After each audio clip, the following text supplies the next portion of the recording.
En classe, j'étais toujours un des pires élèves.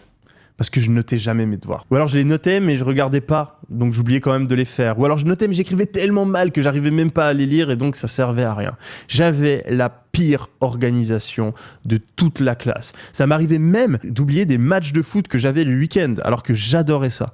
J'ai toujours détesté m'organiser parce que j'avais l'impression de m'enfermer dans quelque chose qui ne me plaisait pas. Je voulais être libre, je voulais pas avoir de contraintes, je voulais pas être forcé de faire quelque chose dans le futur que je n'avais pas envie de faire. Et donc cette espèce de dégoût de l'organisation, d'avoir un calendrier, un agenda, des to-do list, etc., ça m'a suivi toute mon adolescence et même une partie du début de ma vie adulte. C'est que plusieurs mois après avoir lancé mon business que j'ai réalisé que c'était peut-être une bonne idée quand même de m'organiser. Et c'est à ce moment-là qu'a commencé plusieurs années d'apprentissage.